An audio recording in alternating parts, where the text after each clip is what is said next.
Já vimos, o tipo de crise depende da localização e o prognóstico cognitivo, portanto, o prognóstico a longo prazo, o resultado final do funcionamento cerebral depende em grande parte da idade de início das crises e, sobretudo, do facto de acontecerem ou não os tais espasmos infantis. Hoje em dia, o que está recomendado é isto, é detectar o mais cedo que se conseguir as crises epiléticas. Enfim, as crises epiléticas têm dois tipos de tratamento. Tem o tipo de tratamento que é, na altura em que está a acontecer, fazer parar as crises. Na maior parte das vezes não é preciso. As crises epiléticas, na maior parte das vezes, começam e acabam sozinhas e não precisam de tratamento nenhum, mas às vezes são muito prolongadas e precisam de ser interrompidas ou com diazepam retal, que é a maior parte das vezes o que é utilizado nas crianças, ou, hoje em dia, em alguns países, e eventualmente podemos conseguir arranjar em Portugal com um medicamento que se utiliza nas gengivas, que substitui aquele que se põe por via retal. E depois, a outra parte do tratamento da epilepsia tem a ver com os medicamentos que previnem as crises. Não tratam a epilepsia, mas previnem que aconteçam as crises. E isso normalmente é feito com vários tipos de antiepiléticos. E hoje em dia nós conhecemos que para o tratamento dos espasmos infantis, aquela forma de epilepsia grave do primeiro ano de vida, este medicamento é a primeira escolha e é aquele que é usado na maior parte das vezes. E depois múltiplos fármacos, vários antiepiléticos que são usados para várias qualidades de epilepsia, podem e devem ser usados para a epilepsia da esclerose tuberosa. Em alguns casos que são mais refratários, em todo o mundo está indicada, numa tuberosidade que é muito ativa, que é responsável pela maioria ou pela totalidade das crises epiléticas e que está a interferir demasiado com o desenvolvimento cognitivo daquela criança, está indicado uma operação para aliviar aquela pessoa daquele tuber que não está a fazer nada de bom e que só está a fazer epilepsia que vai causar desenvolvimento cognitivo alterado. E depois outras formas de tratamento das epilepsias refratárias, alguns de vós já passaram por isso, a dieta cetogénica e o estimulador do nervo vago estão também recomendados para quando as epilepsias são refratárias à terapêutica médica.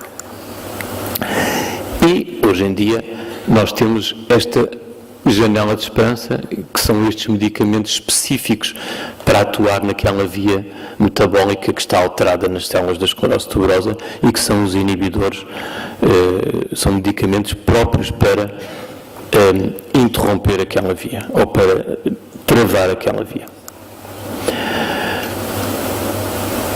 Por outro lado, portanto, já falámos da pele, já falámos do cérebro, podemos falar um bocadinho do olho. No olho o que acontece, não se vê nada porque há muita luz aqui, era suposto estar aqui uma mancha clara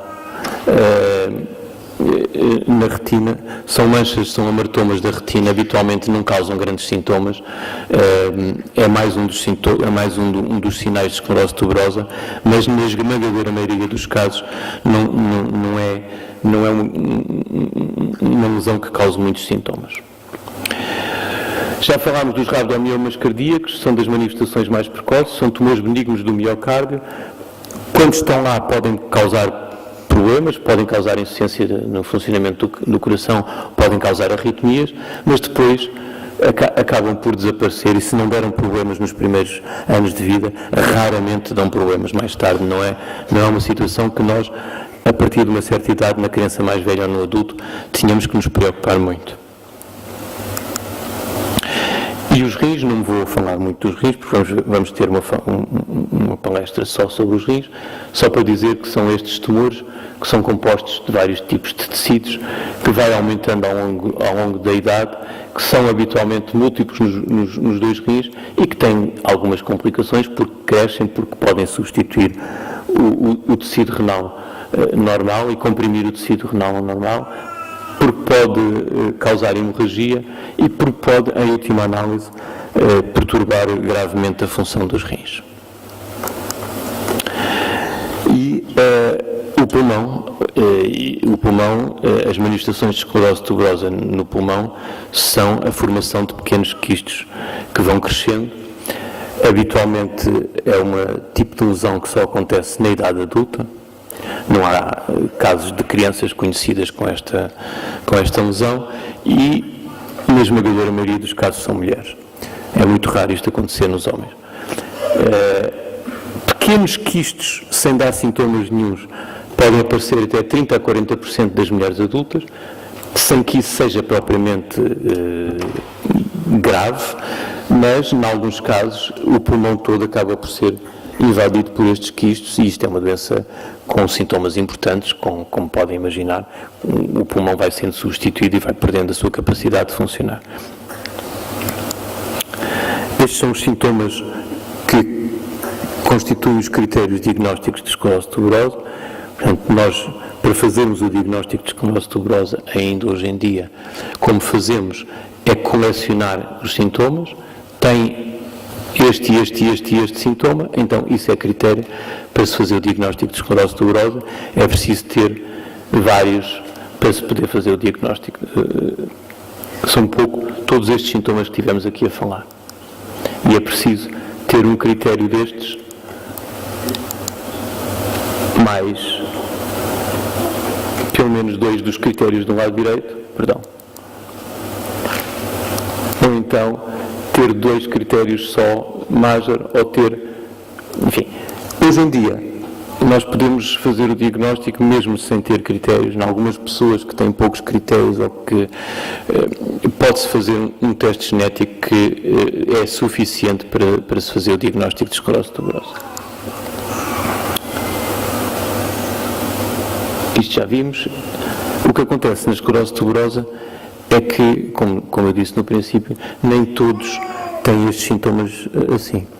E se em alguns casos graves eles podem aparecer todos, nós podemos imaginar uma pessoa que tenha só, por exemplo, estes, que não tenha tido epilepsia no primeiro ano de vida, que não tenha tido os rabdomiomas cardíacos,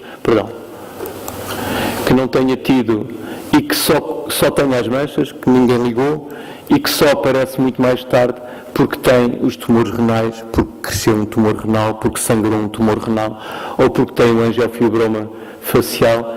E, portanto, passou toda a infância sem se aperceber que tinha esta doença e só mais tarde é que acontece. Muitos de vós sabem esta história. Portanto, nós temos vários tipos de doentes na esclerose tuberosa. Enfim, temos tantos tipos de doentes como doentes, porque cada doente é diferente dos outros. Não há 2 doentes de esclerose tuberosa iguais. Não há. São sempre todos diferentes uns dos outros. Mas nós podemos identificar um espectro alargado de gravidades. Desde a criança com epilepsia grave desde o primeiro ano de vida, muito ativa e resistente à terapêutica, com dificuldades do desenvolvimento, até um atraso grave, até um autismo grave.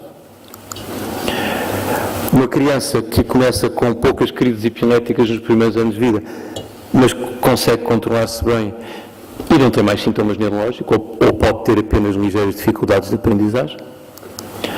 Um adulto que não sabia que tinha a doença, que nunca teve sintomas neurológicos e que aparece porque tem uma dor lombar, que está a dar complicações no rim, porque teve uma hemorragia no rim, ou porque tem dificuldade respiratória e tem uma doença pulmonar, e faz-se o diagnóstico porque tem as lesões renais ou pulmonares, ou tem o angiofibroma.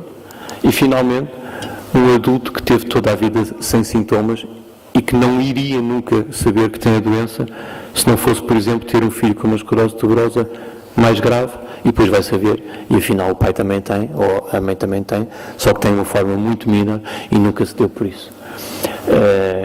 E que eventualmente pode ter manchas na pele, ou pode ter manchas na retina, ou pode ter manchas no cabelo, e esses são os únicos sintomas de esclerose tuberosa que tem.